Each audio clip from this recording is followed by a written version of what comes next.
ушундай коноктор келип Кыргызстанга тоолуу региондордо биздин жайлоолорубузду, керемет жерлерибизди көрүп, дүйнө жүзүнө көрсөтүп, өзүнчө бизге чоң реклама кылып берип атышат. Буга ыраазычылык берип, өзүбүздүн меймандосубузду көрсөтүшүбүз керек.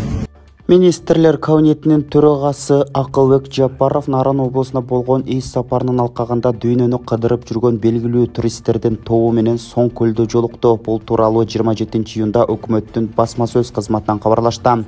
Ага ылайык өз сөзүндө Акылбек Жапаров дүйнөнүн туш тарабынан келген туристтер Кыргызстандын керемет жерлерин акысыз жарнама кылып берерин, аны менен туризм тармагы өнүгөрүн баса белгиледи. Бул туристтер жөнөкөй туристтерден эмес, алар дүйнөгө белгилүү ишкерлер жана инвестиция салууга кызыктар адамдар. Алар белгилүү Кутурган Макс, Безумный Макс тасмасынын стилиндеги унаалар боюнча Medway ралли жарышын Кыргызстанда өткөрөт деп айтылат маалыматта. Өлкө башчысы Садыр Жапаров бүгүн 28-июнда Курман айт намазын Чолпон атада окуду. Бул тууралуу президенттин басма сөз кызматынан кабарлашты. Садыр Жапаров Ысык көл облусунун Чолпон ата шаарындагы мечитте Курман айт майрамына карата айт намазга катышты. Мамлекет башчысы мечитке келгендер менен чогуу айт намазын окуду деп айтылат билдирүүдө. Орусиянын куралдуу күчтөрүнө президент Владимир Путин өз ыраазычылыгын билдирди. Бул тууралуу ал коргоо министрлигинин жоокерлери менен болгон жолугушуусунда айткан. Маалыматта мамлекет башчысы куралдуу көтөрүлүштүн мизин кайтарганы үчүн аскерлерге ыраазычылык билдирип, атайын операция учурунда душмандын техникасын жок кылган жоокерлер мамлекеттик сыйлыктар менен сыйланаарын белгиледи. Ал контрчабуулчул башталгандан бери душман 259 танкын жана 780 сооттолгон техникасын жоготкондугун кошумчалады.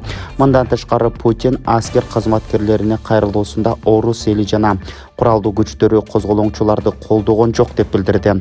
Анын айтымында күч структураларынын иши кооптуу өнүгүүлөрдөн алыс болуп, карапайым калк арасында курмандыктарга жол берилген эмес деп баса белгиледи. Бишкекте ушул жылдын 20-июнунда шаардык перинаталдык борбордо 3 жарка келди. Бул тууралуу саламаттыкты сактоо министрлигинин билдиришти.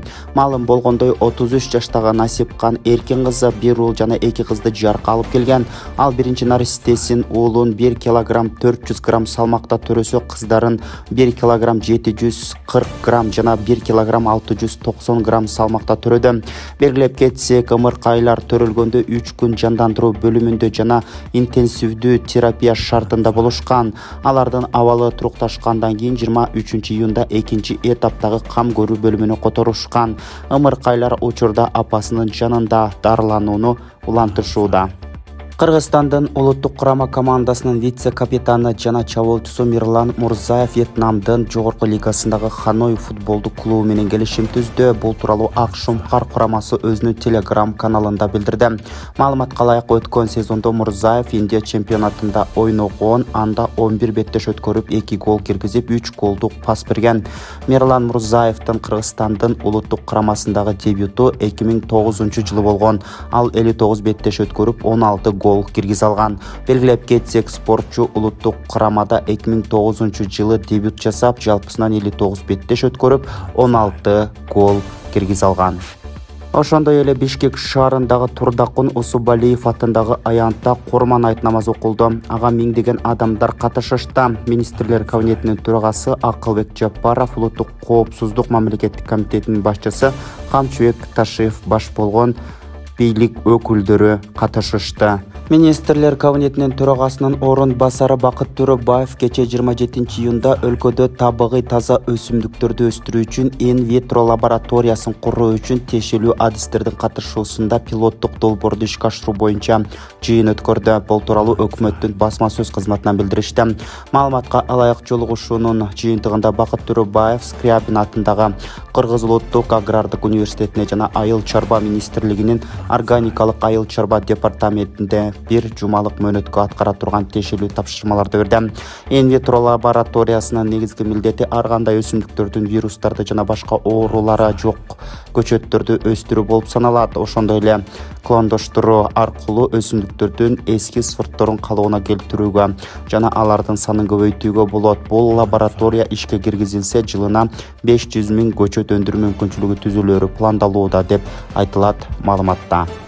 Урматтуу мекендештер, сиз чек арага ишеничтүү барууну, жекирди чыкты жазап таза документ менен жүрүүнү кааласаңыз, анда ишеничтүү айдоочу Мухиддин кызматта.